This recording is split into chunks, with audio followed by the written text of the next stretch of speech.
Ini instruksi Tuhan. Ini instruksi Tuhan. Saya nggak tahu kapan sih Pentakosta, kapan sih? Bulan Mei kalau nggak salah ya. Mei ya. Malamnya kita doa semalaman ya. Tuhan suruh malam Pentakosta kita doa semalaman. Dan sebenarnya Tuhan ngajak 3 hari puasa sebelum doa semalaman. Bagi yang mau aja, 3 hari puasa. Bagi yang berkenan. Saya melanjutkan bahasan mungkin kita jedah kemarin. Bahasan kali ini terus kita berlanjut, gereja, pertumbuhannya dan perseteruannya dengan gerbang maut. Sekali lagi, gereja, pertumbuhannya dan perseteruannya dengan alam maut. Kita sudah bahas. Oke.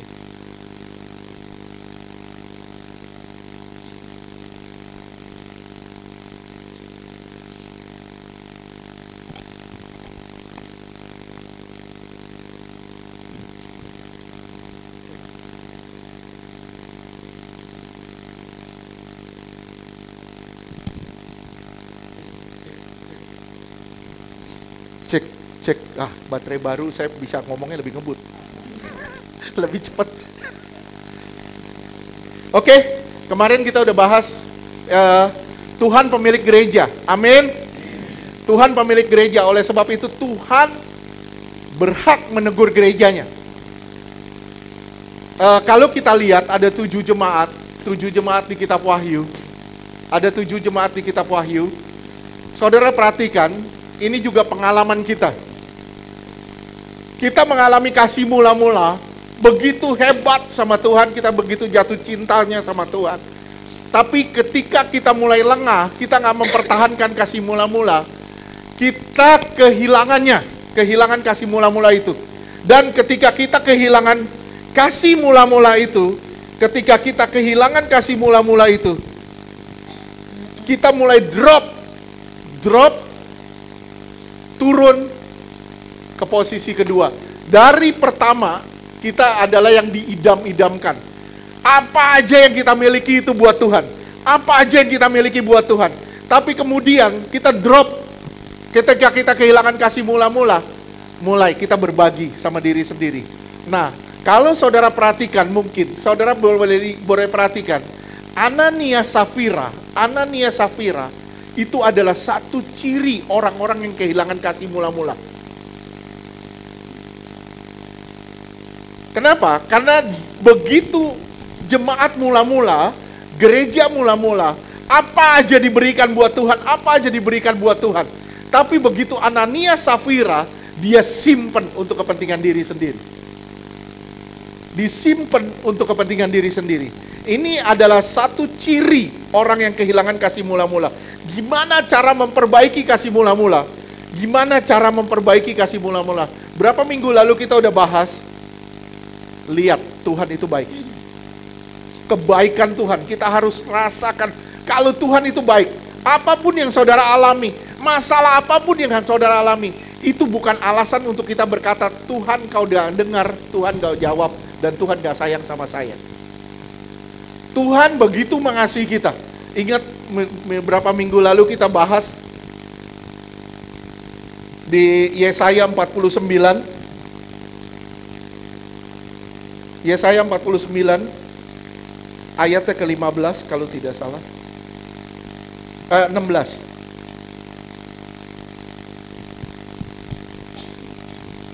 Yesaya 49 ayat 16. Lihat, aku telah melukiskan engkau di telapak tanganku.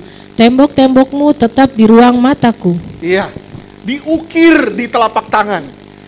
Berapa minggu lalu kita udah lihat gimana cara mengukir zaman dulu. Itu dengan paku. Paku yang besar diketok pakai palu. Nah, kita lihat gimana caranya Tuhan mengasihi kita. Dia kasih tangannya yang berlobang paku ke kita. Dia sangat mengasihi kita. Sekali lagi, dia sangat mengasihi saudara dan saya. Saudara ngadapin apa sih? Saudara ngalamin apa hari ini? Masalah apa hari ini? Tuhan tetap sayang saudara. Kalau saudara masih hidup, itu bukti kalau Tuhan sayang sama kita. Mungkin hari ini saudara bilang, Tuhan, kok saya nggak dapat apa yang saya minta? Tuhan, kok saya begini, saya begini. Sadar nggak saudara? Tuhan lagi kasih tangannya ke kita. Dan Tuhan bilang, lihat, aku ada. Aku mengasihimu. Lihat, pegang lubang paku ini. Aku sayang kamu. Tuhan mengasihi kita. Ingat, barang siapa menang dari mana? Di Wahyu. Menang dari kemerosotan iman. Orang yang menang adalah orang yang kembali kepada kasih mula-mula. Sekali lagi, orang yang menang adalah orang yang kembali kepada kasih yang mula-mula. Kalau kita nggak kembali kepada kasih mula-mula, gimana caranya kita memperoleh kemenangan?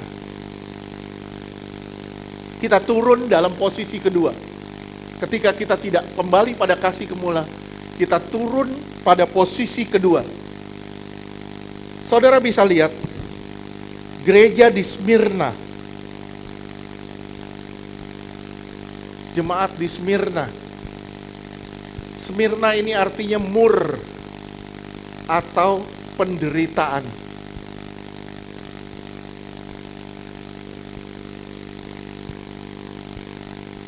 Smyrna itu artinya mur atau penderitaan. Ini gereja abad pertama sampai abad ketiga. Ini kalau saudara bisa lihat, ini tahun 160 Masehi sampai 324 Masehi. Atau abad pertama sampai abad ketiga. Ini gereja di bawah tekanan Romawi. Gereja di bawah tekanan Romawi. Kekristenan di bawah tekanan Romawi.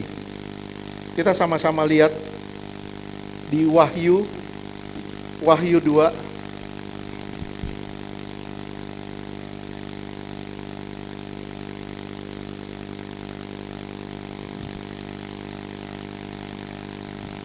Mulai dari ayat 8.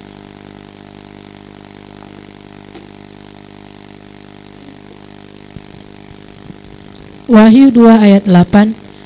Dan tuliskanlah kepada malaikat jemaat. Ingat ya, saya ulang sekali lagi. Kalau saudara nggak kembali kepada kasih mula-mula, ini Tuhan izinkan kita mengalami ini. Tujuannya apa? Tujuannya supaya kita ngelihat ke Tuhan lagi, memandang Tuhan lagi. Kita ngalamin problem, kita ngalamin masalah, Tuhan izinkan. Iya, Tuhan izinkan. Kenapa? Karena Tuhan mau kita ngelihat ke Dia lagi. Tuhan mau kita cari Dia lagi.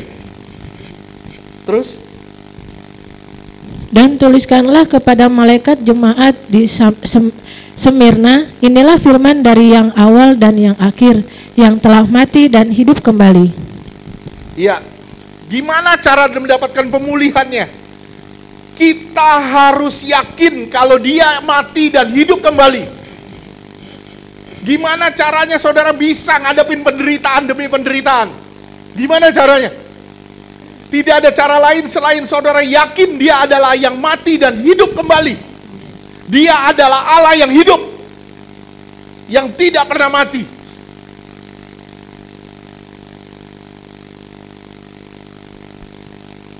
Terus lanjutkan. Wahyu 2 ayat 9. Aku tahu kesusahanmu dan kemiskinanmu, namun engkau kaya, dan fitnah mereka yang menyebut dirinya orang Yahudi, tetapi yang sebenarnya tidak demikian. Sebaliknya mereka adalah jemaat iblis. Iya, terus? Ayat 10. Jangan takut terhadap apa yang harus engkau derita.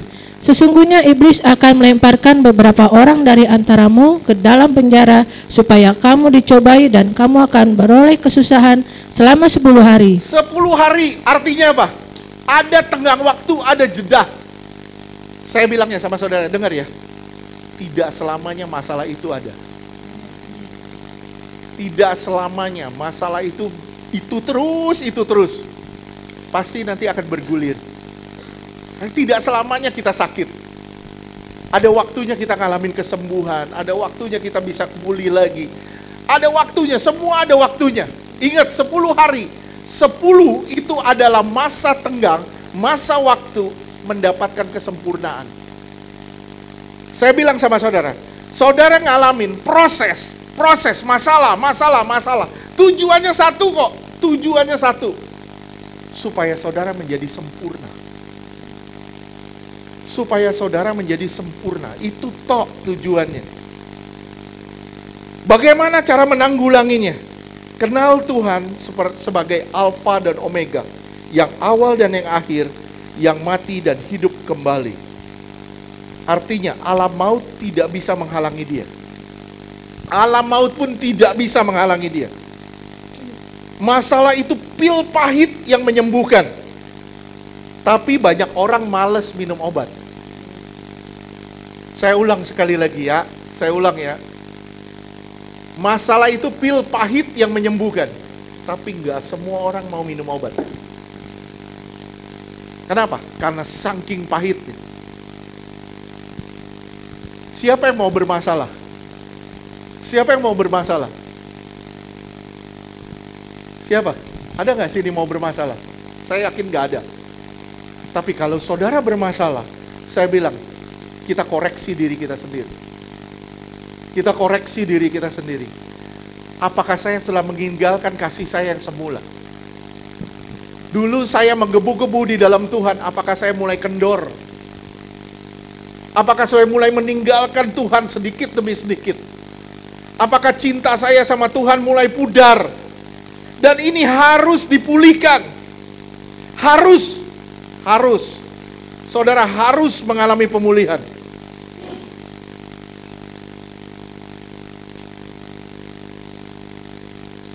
Ingat ya,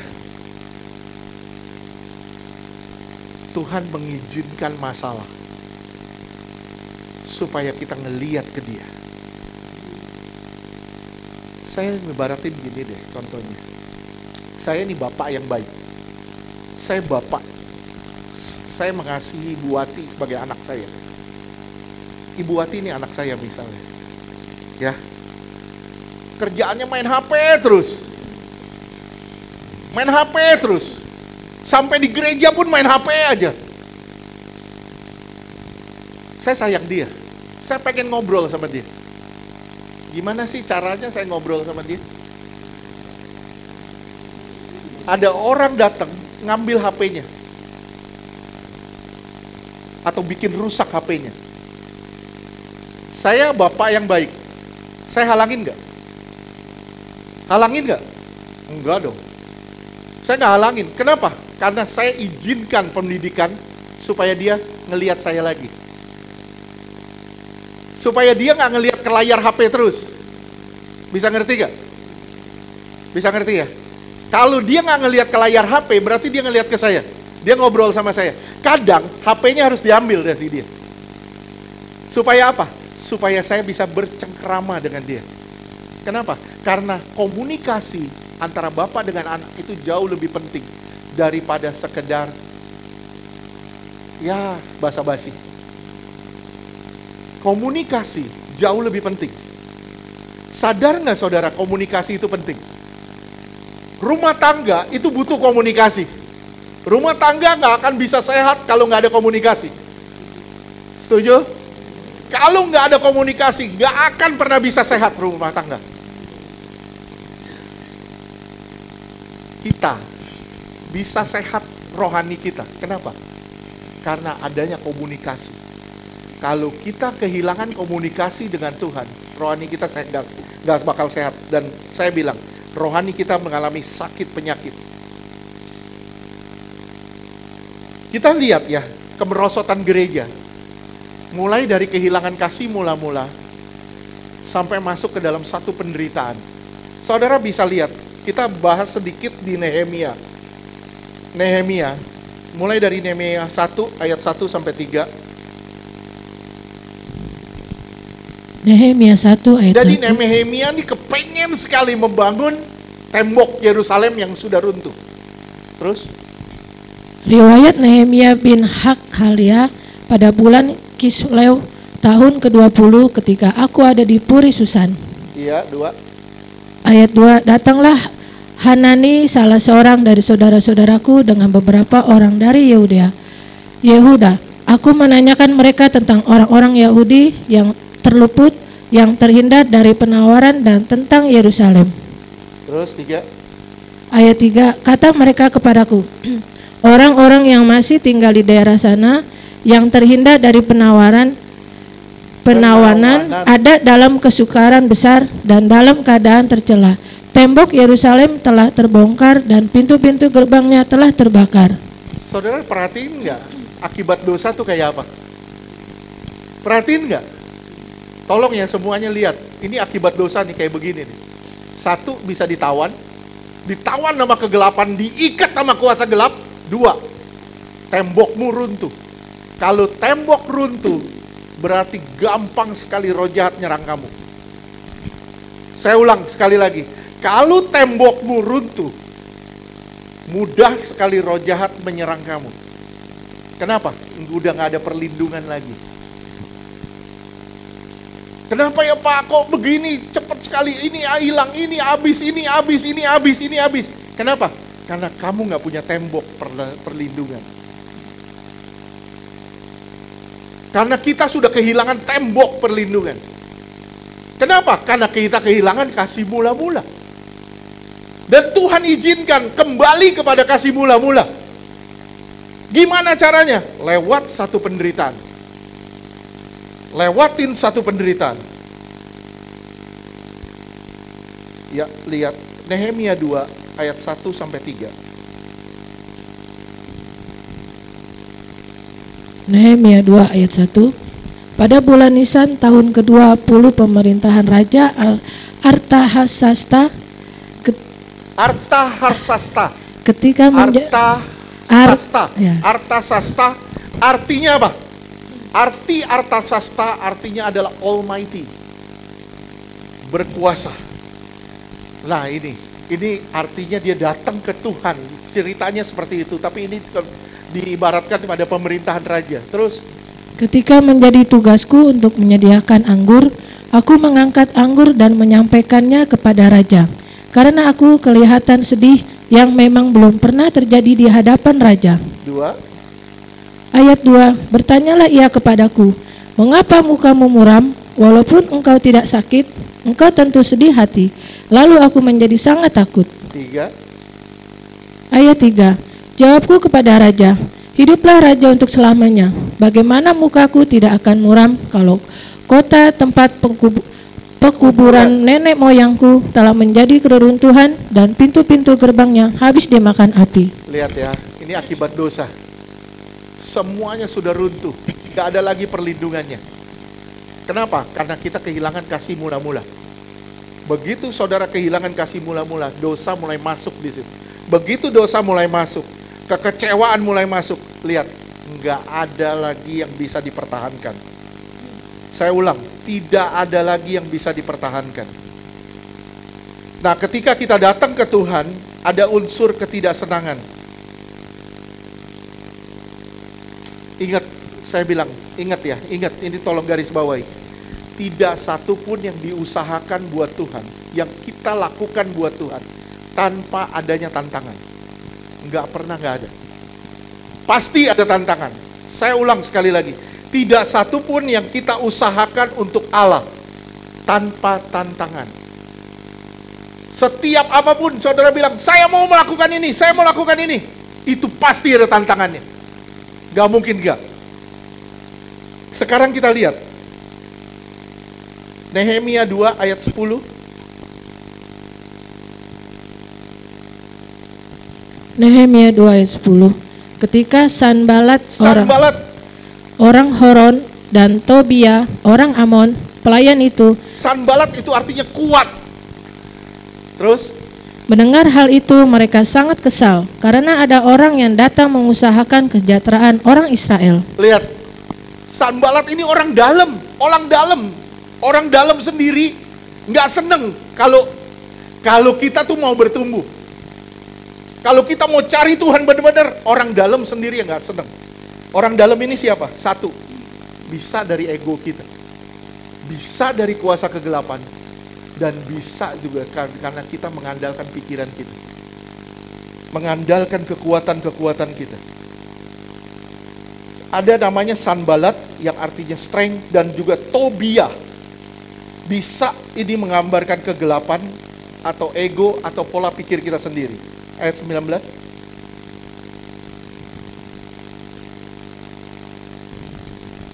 Nehemia 2 ayat 19. Ketika Sanballat orang Hornon dan Tobia orang Amon pelayan itu dan Geshem orang Arab mendengar itu, mereka mengolok-olok dan menghina kami. Kata mereka, apa yang kamu lakukan itu? Apa kamu mau berontak terhadap raja? Lihat ya, dia kepengen bangun tembok lagi. Kita kepengen ikut Tuhan benar-benar. Kita kepengen berdoa, kita kepengen cari Tuhan, kita kepengen deket sama Tuhan. Mulai muncul tantangan. Siapa? Orang dalam. Sanballat dan Tobia. Kadang kita nggak sadar, begitu saudara pengen dekat sama Tuhan, tiba-tiba roh jahat itu pakai sedemikian cara supaya hawa nafsu kita tiba-tiba, hawa nafsu kita terhadap dosa tiba-tiba bangkit. Orang-orang tiba-tiba ngejek kita, orang-orang mencibir kepada kita, bahkan orang-orang terdekat kita bisa menjadi penghalangnya. Pola pikir kita itu bisa dipakai oleh kegelapan juga untuk menghalangi kita untuk dekat sama Tuhan. Sekali lagi saya bilang, sesuatu yang dikerjakan untuk Tuhan pasti ada orang yang tidak suka dan tidak senang, tanpa sebab. Tanpa sebab. Nehemia 4 ayat 1 sampai 3.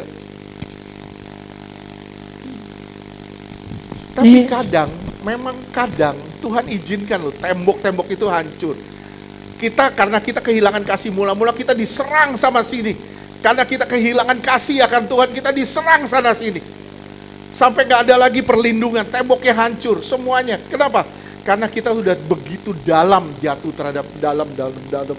jatuh dalam dosa. Begitu kita mau bangkit lagi, ada aja yang ngalangin. Ada aja yang mau bikin sandungan buat kita. Terus ayat Nehemia 4 ayat 1 sampai 3. Nehemia 4 ayat 1. Ketika Sanballat mendengar bahwa kami sedang membangun kembali tembok, bangkitlah amarahnya dan ia sangat sakit hati. Ia mengolok-olok orang Yahudi. Lihat, Sanballat sakit hati, dia olok-olok orang Yahudi. Terus ayat 2. Dan berkata di hadapan saudara-saudaranya dan tentara Samaria, apa gerangan yang dilakukan orang-orang Yahudi yang lemah ini? Yang lemah. Orang Yahudi yang lemah.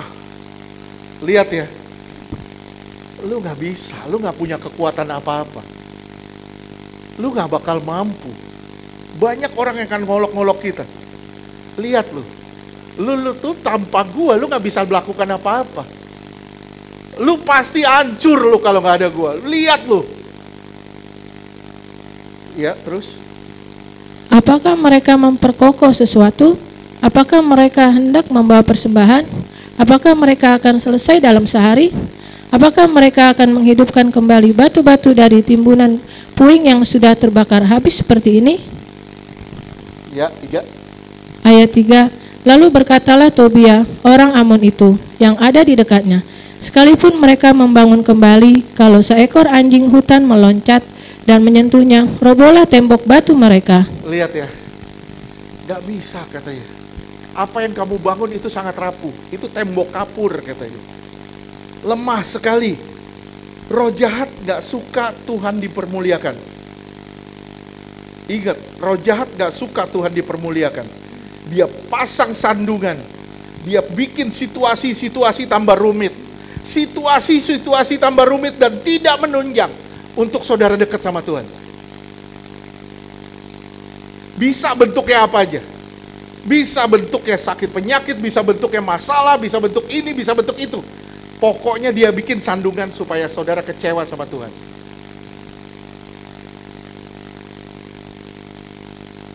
Sampai semuanya terlihat buntu, semua terlihat buntu dan terlihat sangat mustahil. Tujuannya apa? Supaya kamu nyerah aja deh. Nyerah aja deh, udah gak ikut Tuhan lagi. Udah gak usah ikut Tuhan. Percuma pelayanan, percuma ibadah, percuma ini. Kenapa? Semua sia-sia. Itu cara kerja roh jahat. Kenapa orang-orang yang gak ikut Tuhan, kenapa mereka semua makmur, semua sehat? Kenapa ketika saya ikut Tuhan, kenapa jadi begini? Semuanya jadi hancur. Tuhan lagi pakai situasi itu untuk membawa saudara kembali ke Dia. Ingat, kalau Tuhan sudah mulai, Dia nggak pernah akan tutup. Ingat, kalau Tuhan sudah mulai, Dia tidak akan tutup. Tapi Dia justru akan buat kita mengalami lonjakan-lonjakan iman. Dia akan buat kita mengalami lonjakan iman lewat kesetiaan kita. Kata lemah yang ditujukan kepada Nehemia itu artinya tidak berdaya, loyo, bodoh. Banyak orang ketika kita ikut Yesus, kita dibilang, lu semenjak ikut Yesus jadi orang bego. Lu semenjak ikut Yesus kok jadi aneh. Lu semenjak ikut Yesus kok jadi nggak normal. Semenjak lu percaya Yesus, semenjak lu ke ibadah, semenjak lu begini, kok lu jadi aneh banget sih? Banyak orang akan bilang gitu. Ada nggak pernah ngalamin ya? Ngalamin ya? Kita dibilang, waduh terlalu aneh lu, terlalu fanatik. Kadangkala yang ngatain gitu, itu orang Kristen juga loh. Kenapa? Karena ada orang Kristen yang berakar, ada orang Kristen yang gak pernah berakar. Lu jangan terlalu fanatik lah, udah jangan beginilah, jangan begitulah, jangan begini, jangan begitulah. Jangan dikit-dikit roh jahat, jangan dikit-dikit ini, jangan dikit-dikit itu. Lu gila lu, lama-lama lu.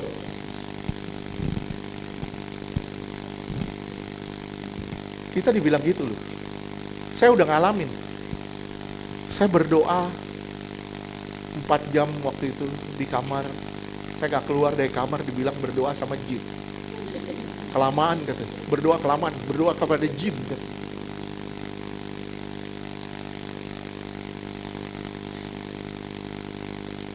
Kadangkala yang menjadi tantangan itu orang terdekat kita sendiri.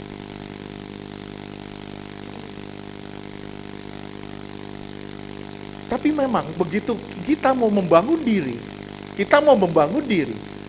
kita harus ngelewatin yang begini-begini.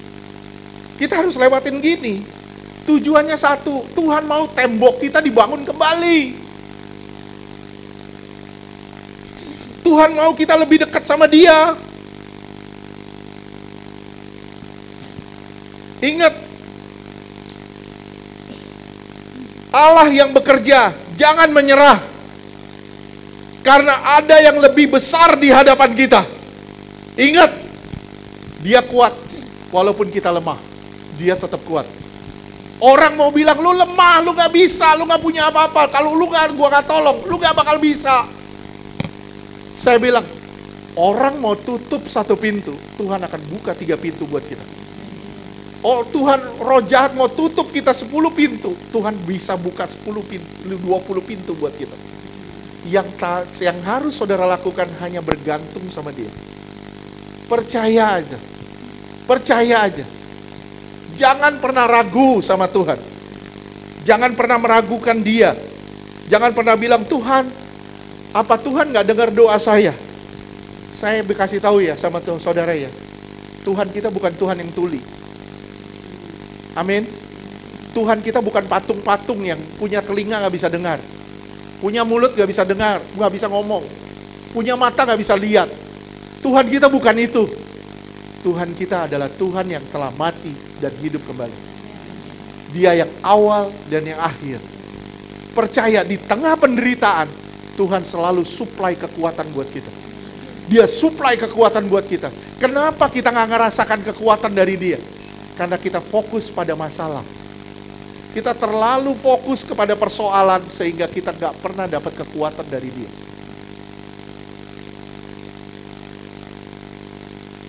Saya bilang begini, Nih ya, Bu Ati bisa ngelihat apa? Macam-macam ya. Ngelihat semua. Saya tutup begini. Ngelihat apa? Ngelihat apa?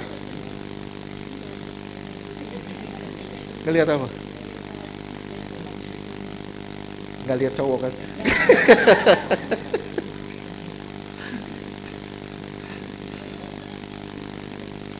Jadi lihat ya, kalau saudara fokus pada masalah, fokus pada persoalan, fokus kepada penderitaan, saudara nggak pernah dapat kekuatan. Mulai memandang Tuhan, Dia yang awal dan yang akhir. Dia yang telah mati dan hidup kembali. Lihat ke Tuhan, saudara akan dapat kekuatan. Saya percaya, saya bisa ngalahin semuanya. Saya percaya, lewat doa saya, semua akan dihancurkan. Saya percaya saya bisa ngelewatin masalah demi masalah bersama dengan Tuhan. Bilang gitu. Walaupun kita lemah, orang bilang kita lemah, dan kita ngerasa kita lemah, tapi Tuhan kita kuat luar biasa. Lihat, kita lihat lagi Nehemia 4 ayat 2.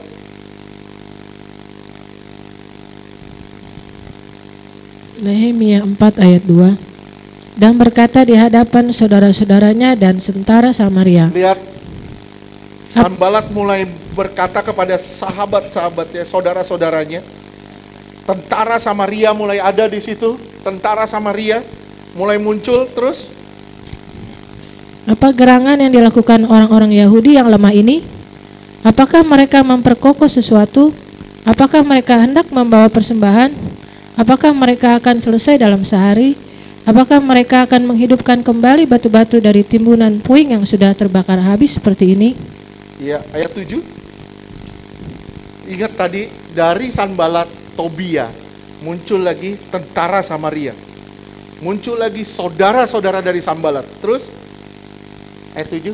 Ayat 7, ketika Sanbalat dan Tobia serta orang Arab dan muncul lagi. Terus, dan orang Amon muncul lagi. Terus, dan orang Asdod muncul lagi. Dikepung kita sama persoalan.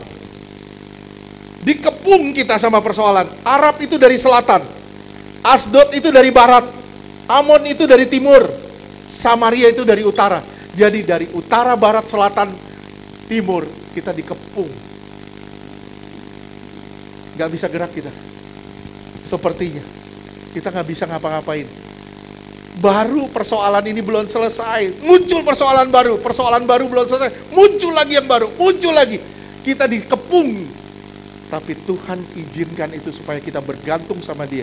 Dan kita mengalami pertumbuhan, lonjakan iman yang signifikan. Ingat ya, tanpa penderitaan nggak pernah ada kemajuan.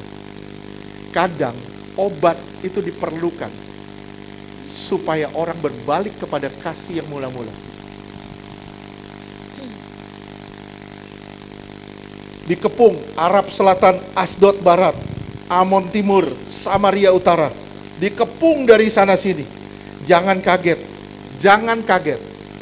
Orang yang tadinya bersama dengan kita bisa berbalik menikam kita. Saya ulang ya, begitu saudara mutusin ikut Tuhan, orang yang selama ini bersama kita bisa berbalik menikam kita. Waduh Pak, jangan, itu biasa. Itu lumrah. Pak, kok Tuhan izinkan? Iya, supaya kita bertumbuh. Kejahatannya pun akan bertambah. Kejahatannya pun terus akan bertambah. Rencananya untuk menjauhkan kita dari pembangunan tembok itu, supaya kita nggak bisa bertumbuh. Kita digencet sama masalah.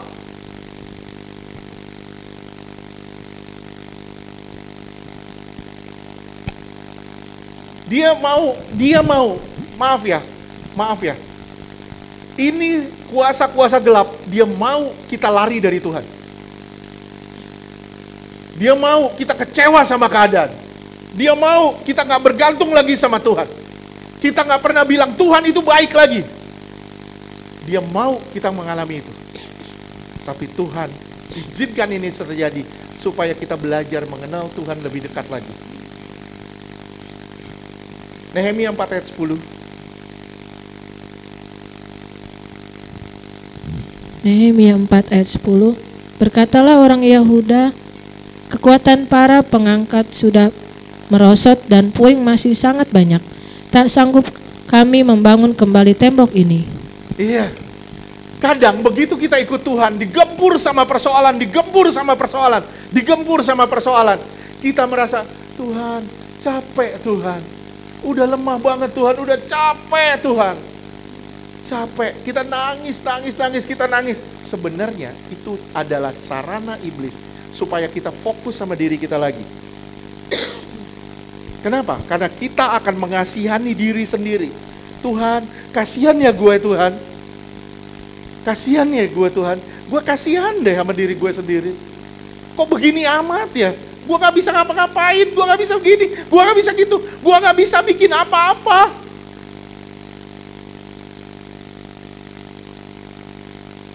Saya cuma bilang sama saudara, jangan pernah menyerah dengan keadaan. Begitu keadaan mendesak saudara, berserahlah sama Tuhan dan tetaplah bersuka cita dalam segala perkara. Tetap bersuka cita dalam segala keadaan.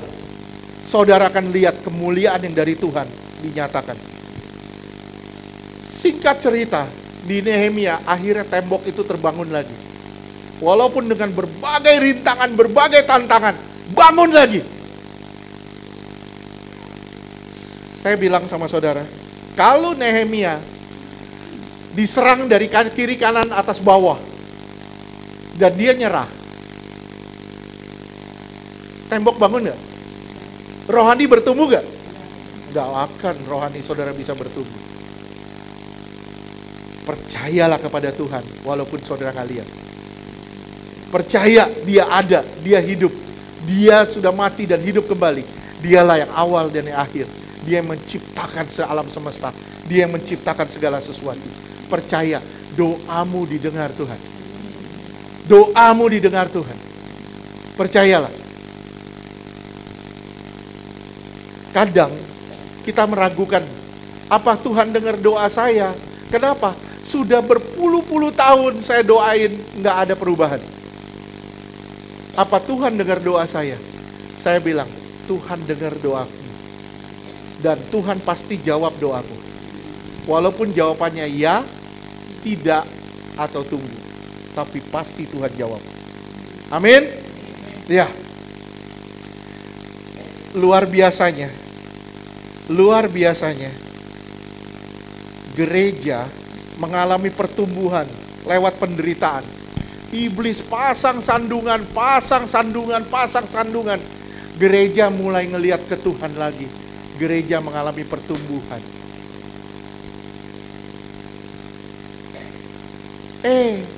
Iblis dengan berbagai cara, dia bilang, waduh, aniaya gak bisa nih. Gua aniaya misalnya Ibu Yuli. Dianiaya, digempur dengan persoalan. Ibu Yuli malah bertumbuh. Ibu Yuli malah maju, semakin percaya sama Tuhan, semakin tinggi imannya. Dia bilang, waduh jangan dikasih masalah, dikasih kenyamanan aja deh. Dikasih nyaman, muncullah jemaat di Pergamus.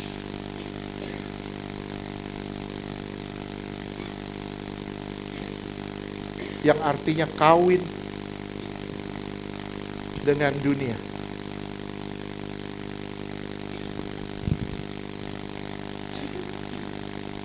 Muncul jemaat di Pergamus yang artinya kawin dengan dunia. Wahyu 2 ayat 12 sampai 17.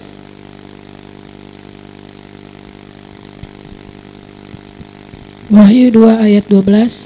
Dan tuliskanlah kepada malaikat jemaat di Pergamus, inilah firman Dia yang memakai pedang yang tajam dan bermata dua. Iya, terus Ayat 13. Aku tahu di mana engkau diam, yaitu di sana, di tempat tahta iblis. Dan di tahta iblis. Lihat ya, di tahta iblis. Hati-hati ya dengan kenyamanannya. Dan jangan pernah takut dengan persoalan. Saya bilang sama saudara, dengar, yang punya telinga dengar, yang nggak punya telinga biarin aja. Oke, yang punya telinga dengar ya. Jangan pernah takut dengan persoalan. Kenapa? Karena persoalan akan membawamu dekat dengan Tuhan. Tapi jangan pernah terlena dengan kenyamanan. Kenapa? Karena kenyamanan akan menjauhkanmu dari Tuhan. Kalau hari ini semua persoalan bertubi-tubi, percaya deh. Tuhan izinkan itu terjadi demi kebaikan kita. Sekali lagi, demi kebaikan kita. Ini terjadi abad ketiga, 324 Masehi sampai dengan abad ke-6 Masehi. Pergamus kenapa sih disebut tahta iblis? Kenapa sih disebut tahta iblis? Nih ya. Di sana ternyata Pergamus itu adalah tempat penyembahan berhala. Pergamus di mana? Itu sekarang di Turki. Pergamus itu di Turki. Itu dulunya pusat penyembahan berhala. Terdapat kuil-kuil besar. Kuil-kuil besar. Kuil penyembahan berhala. Ini gereja terjadi masa kenyamanan. Gereja masuk masa kenyamanan ketika Konstantin menjadikan kekristenan sebagai agama negara. Begitu aman, gak ada aniaya lagi. Begitu aman, gak ada aniaya lagi. Merosot gereja. Muncul tahta iblis. Ini ada kuil-kuil, contohnya. Di Pergamus yang terkenal adalah kuil Zeus. Zeus tahu? Zeus, bapaknya Hercules.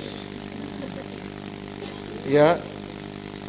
Kuil Zeus, kuil Dionysius. Dionysius siapa? Dewa senang-senang.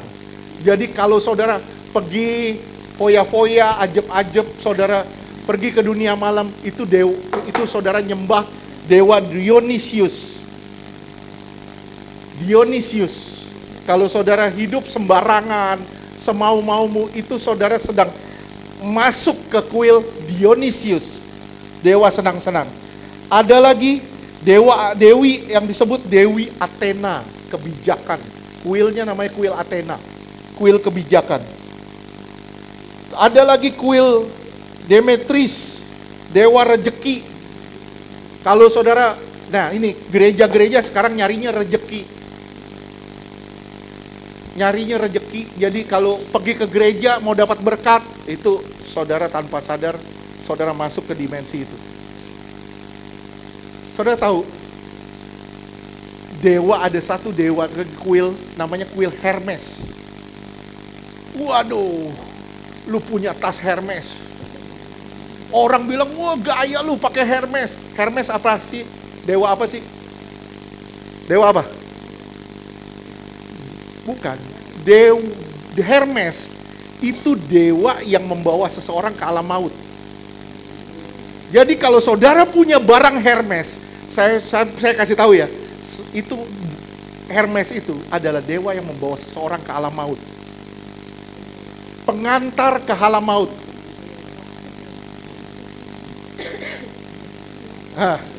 Buang.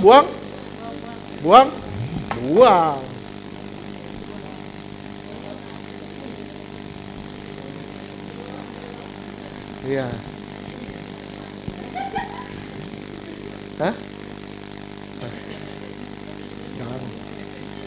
Jadi jangan pakai huruf H lagi kalau ikat pinggang, pakai huruf K, kremes. Kremes. Nah, kadang ya, maaf ya. Ini barang tumpas nih. Barang tumpas kita bawa ke rumah, walaupun itu sangat bergaya. Kita bawa ke rumah, tujuannya apa? Yang paling pertama itu bisa menjadi monitoring spirit. Bisa monitor di rumah untuk bikin kekacauan atau bikin keributan di dalam rumah. Itu cara bekerjanya seperti itu. saya nggak siapin gambar sih, maaf ya. Itu lambangnya Hermes, itu punya tongkat, namanya tongkat Hermes. Itu dijadiin lambang tas atau barang-barang bermerek Hermes. Ya. Dan itu dewa Hermes ini, dewa yang akan membawa seseorang ke alam maut. Nah, saya baru pelajarin ini. Ada lagi. Saudara tahu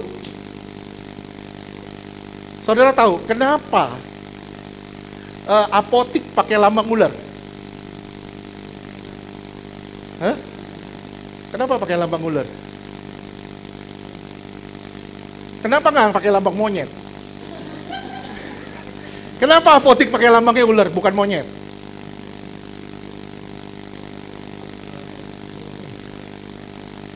Nah, ini cuma sekedar pengetahuan ya, kita belajar ya.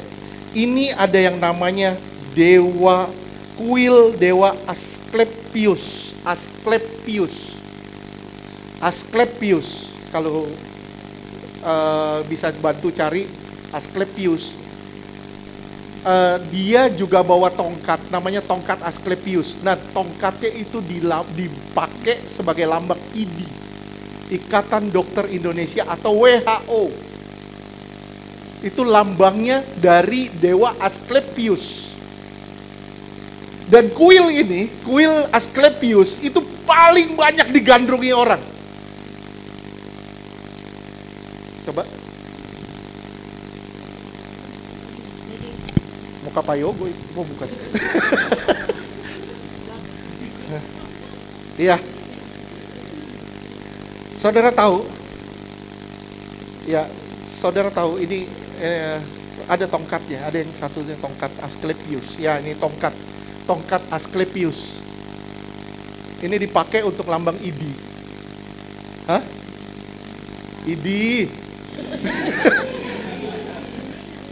ID. Ya sini.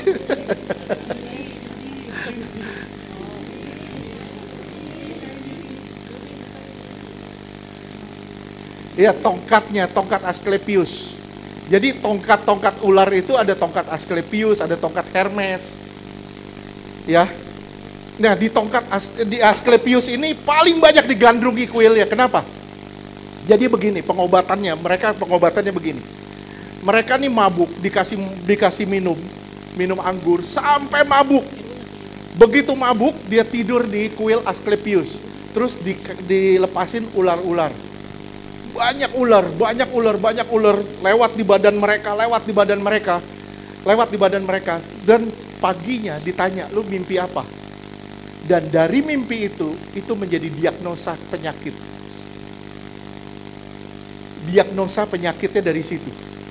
Nah, makanya Asklepius itu paling banyak digandrungi orang. Kenapa? Karena banyak orang sakit. Oke, sampai sini ngerti? Jadi kalau orang mau mati, dibawanya ke kuil Hermes. Kenapa? Karena kan dia akan dibawa nanti ke alam maut. Nah, ini Pergamus. Di Pergamus di begini, banyak kuil-kuil berhala. Oleh sebab itu Tuhan bilang, di tahta iblis.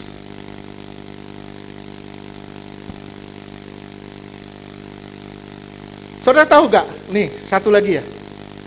Kata farmasi, itu berasal dari kata farmakon yang artinya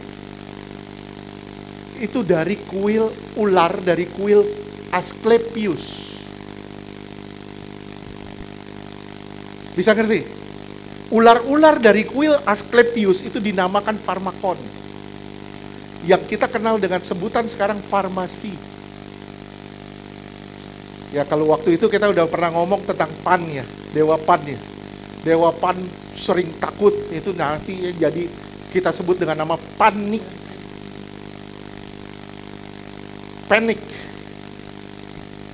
Oke. Itu semua, ini semua dari tahta iblis. Ini penyembahan berhala demikian rupa di Pergamus ini. Nah, begitu semua kekristenan mulai mulai aman, kekristenan mulai aman, mulai banyak berkat, mulai sakit mulai sembuh, semuanya mulai beres, masalah enak. Nah, nggak ada lagi masalah. Kita mulai menyatu dengan dunia, kita lupa sama Tuhan. Akhirnya gereja toleransi dengan dunia. Gereja mulai adaptasi dengan dunia. Orang-orang gereja, bahkan maaf ya, banyak orang gereja datang ke kuil Asklepios. Banyak orang-orang gereja masih ke kuil Asklepios waktu itu. Tapi di situ Tuhan bilang apa? Antipas, saksiku yang setia. Jadi, kalau menurut sejarah, Antipas ini ada nggak? Ada nggak orangnya? Ada. Dia adalah sahabat dari Yohanes. Dia sahabat dari Yohanes. Dan dia menjadi bishop di Pergamus. Antipas namanya. Dia nggak mau nyembah berhala. Dia nggak mau nyembah itu. Dia nggak mau ikut-ikutan sama dunia. Dia nggak mau. Dia dibunuh. Mati. Gimana cara dibunuhnya? Jadi mereka tuh bikin lembu raksasa. Di bawahnya ada api.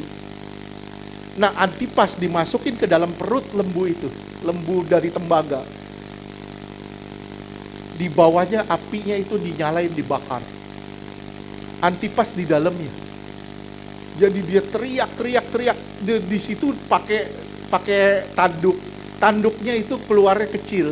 Jadi ketika Antipas teriak dia kesakitan, kesakitan.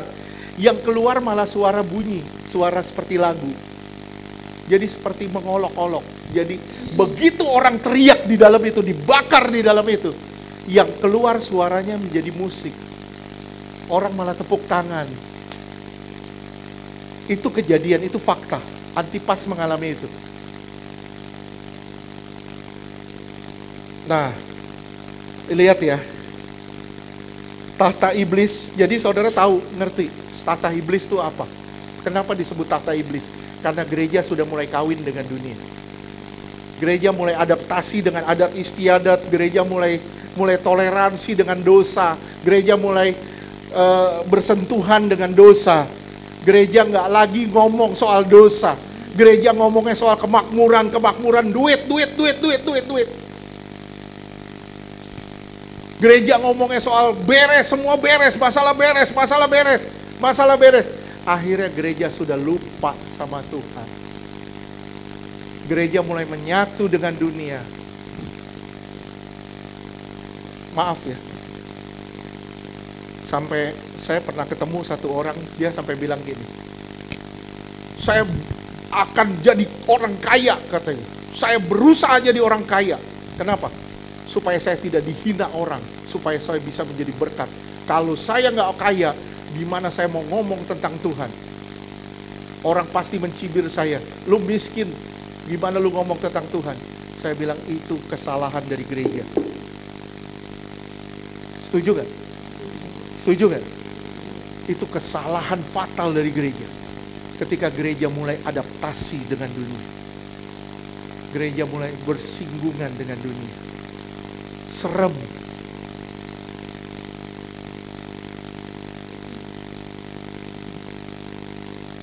Saya berharap saudara bisa ngerti apa yang dibahas ini.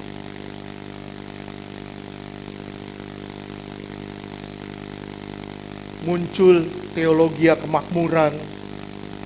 Tuhan Yesus bukan lagi sebagai sentral. Sentralnya udah harta.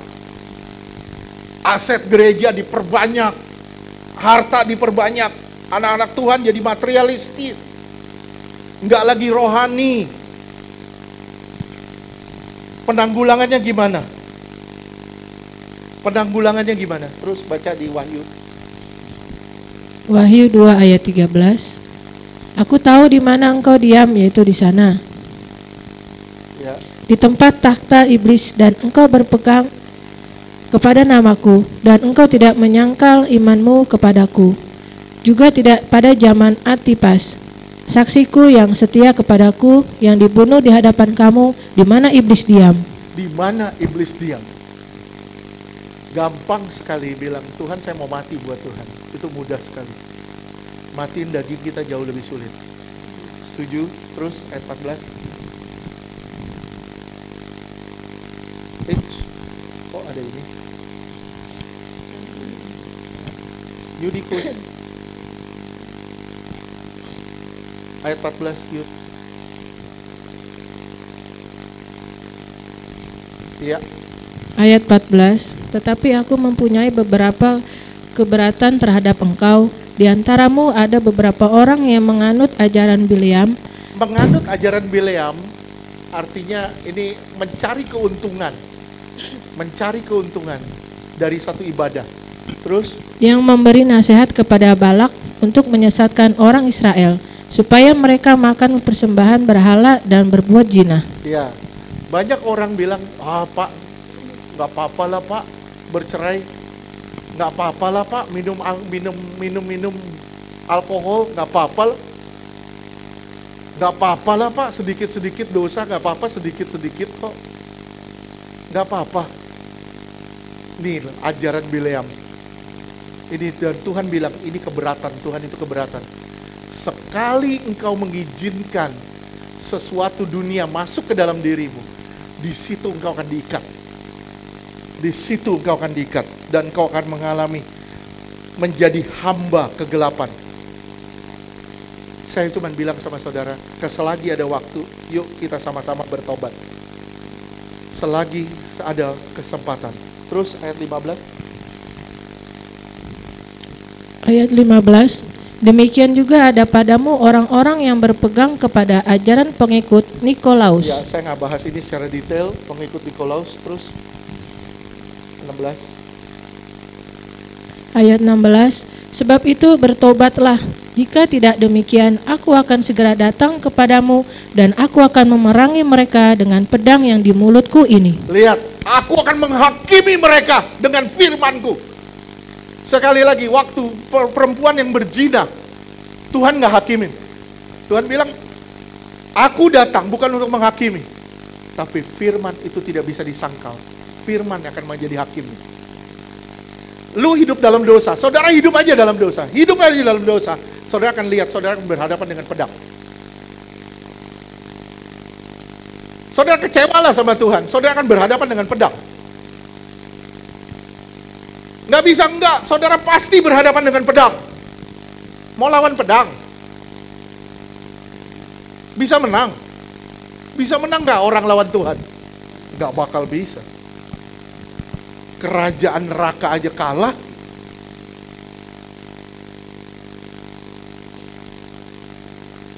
Oke. Terus setelah cara penanggulangannya di ayat sebelumnya, Pergamus. Nah, ayat 12, kembali ke ayat 12. Gimana cara penanggulangannya? Jadi kalau saudara baca surat kepada jemaat di Pergamus, Smyrna, itu yang pertamanya, itu penanggulangannya. Inilah firman dia yang memakai pedang tajam dan bermata dua. Ya, itu cara penanggulangannya. Menanggulanginya gimana? Satu, dengan firman. Kebenaran. Firman, kebenaran. Kembali kepada kebenaran. Kembali kepada firman. Cara penanggulangan kalau saudara mulai bersatu dengan dunia, mulai beradaptasi dengan dunia, ingat, kembali ke firman. Kembali kepada firman. Kalau saudara nggak kembali kepada firman, saudara akan terjerumus lebih dalam dengan perkawinan dengan dunia. Oleh sebab itu, akhir-akhir ini saudara banyak lihat, banyak orang meninggalkan Tuhan. Banyak orang jadi murtad, banyak orang kecewa sama Tuhan, banyak orang begini, banyak orang begitu. Kenapa? Orang-orang, saya bilang sama saudara ya, banyak orang berusaha mencari jalan keluar lewat agama. Akhirnya meninggalkan Tuhan, yang sebenarnya Tuhan itulah jawabannya. Yesus itulah jawabannya. Tapi orang tidak sabar untuk menunggu jawaban Tuhan, menunggu tanda dari Tuhan. Orang banyak lari, orang lagi sakit, larinya ke perdukunan, lari ke sini, lari ke situ. Kenapa? Karena pengen cepat selesai. Saya bilang ya, nggak bisa, semua ada proses. Ingat tadi dibilang, aku akan melemparkan 10 hari. Artinya apa? Kamu akan diproses untuk jangka waktu tertentu sampai kau jadi sempurna. Amin. Tujuannya apa? Kita menjadi sempurna. Keempat, begitu ini turun kepada jemaat di Tiatira, yang artinya korban yang gak putus.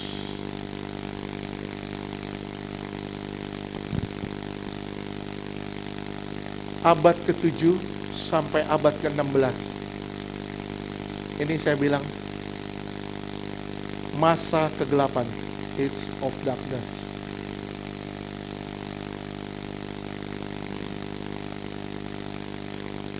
Ini zaman kegelapan. Age of darkness. Gereja mulai berjinah lebih dalam dengan dunia. Ada oknum lain di dalam gereja. Saudara bisa lihat, ada oknum lain di dalam gereja. Masa kegelapan. Gereja terbentuk dari ajaran-ajaran Bileam, di mana gereja menerapkan sistem hierarki. Gereja mulai duniawi. Mulai ada, mulai ada pengakuan dosa lewat pastor-pastor. Mulai ada pengakuan dosa lewat pastor-pastor, mulai ada unsur uang di dalam pelayanan. Ada surat pengakuan. Lihat, ada strata tertinggi namanya, buat teman-teman kita yang Katolik. Ada strata tertinggi namanya paus. Gereja mulai toleransi dengan budaya, tradisi, adat istiadat. Gereja tidak mementingkan lagi kebenaran. Gereja mementingkan kepuasan. Di sini makanya saya bilang age of darkness. Di sini muncul, di sini mulai muncul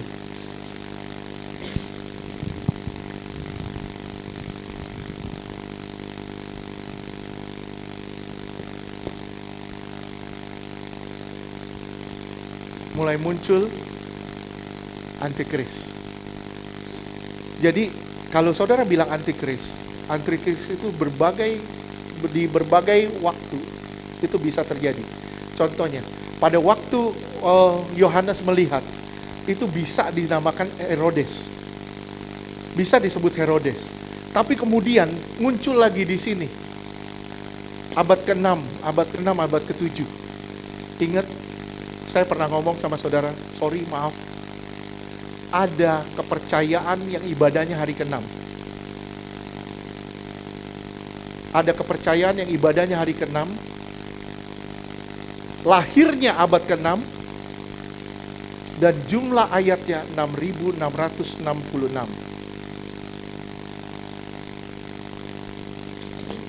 Gak usah dibahas. Saudara udah tahu? Tahu semua?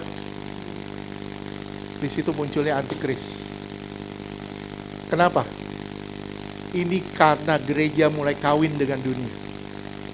Dan ini terjadi pembiaran sampai munculnya jemaat di Tiatira. Age of darkness.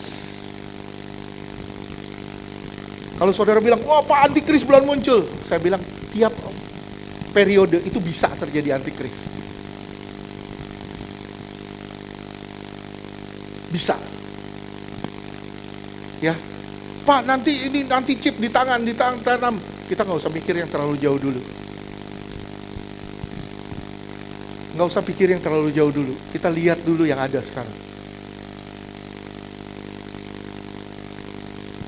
Mereka yang menolak Kristus sebagai Tuhan dan Juru Selamat itu sudah disebut antikris. Setuju? Setuju? Ya, mungkin saya nggak selesaiin ya. Terlalu panjang nanti kalau selesai. Setuju gak? Setuju, siapa tuh? Udah ngantuk banget tuh.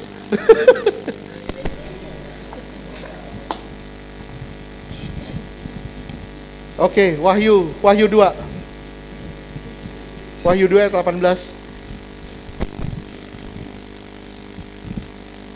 Wahyu 2 ayat 18. Dan tuliskanlah kepada malaikat jemaat di Tiatira, inilah firman anak Allah, yang matanya Dia bagaikan... anak Allah. Sekali lagi, dia anak Allah. Itu penekanannya. Dia anak Allah, bukan anak Maria.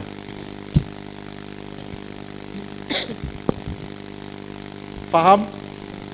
Makanya di sini ada oknum lain selain Kristus. Coba baca terus deh. Inilah firman anak Allah, yang matanya bagaikan nyala api dan kakinya bagaikan tembaga. Penghukuman. Nggak bisa nggak, ini harus lewat penghukuman. Terus? Ayat 19. Aku tahu segala pekerjaanmu, baik kasihmu maupun imanmu, baik pelayananmu maupun ketekunanmu. Wah, orang dari gereja mula-mula itu aktifnya luar biasa. Mau pelayanan mereka kusuknya luar biasa. Perhatiin nggak? Ya, untuk penyembahan mereka sampai sujud, sampai berlutut. Kusut luar biasa. Kusuk, bukan kusut. Sampai bisa ngerti nggak sampai sini? Oleh sebab itu ditelanjutkan. Aku tahu bahwa pekerjaanmu yang terakhir lebih banyak daripada yang pertama. Terus? Ayat 20. Tetapi aku mencela engkau, karena engkau membiarkan wanita Isabel. Wanita Isabel. Jadi ada oknum perempuan di luar Kristus yang disembah. Oke? Terus? Yang menyebut dirinya nabiah, mengajar dan menyesatkan hamba-hambaku supaya berbuat zina dan makan persembahan-persembahan berhala. Terus? Ayat 21. Dan aku telah memberikan dia waktu untuk bertobat, tetapi ia tidak mau bertobat dari jinahnya. Iya, orang yang berzina. Ada oknum lain di luar Kristus. Terus? Ayat 22. Lihatlah, aku akan melemparkan dia ke atas ranjang orang sakit, dan mereka yang berbuat zina, dengan dia akan kulemparkan ke dalam kesukaran besar. Oleh sebab itu, saya bilang sama saudara semua, termasuk diri saya sendiri, kita stoplah berzina dengan dunia. Stoplah kita mendewakan kesenangan atau kenyamanan. Stoplah kita menjadikan harta itu sebagai Tuhan kita. Stoplah menjadikan oknum-oknum lain sebagai Tuhan,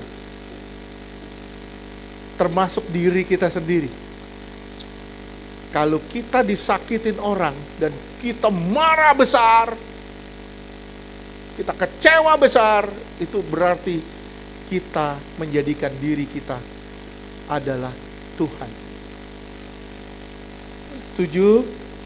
Terus? Jika mereka tidak bertobat dari perbuatan-perbuatannya perempuan itu. Terus? Ayat 23.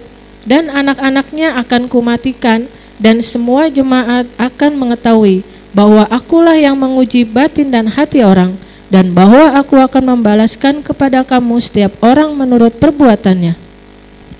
Iya.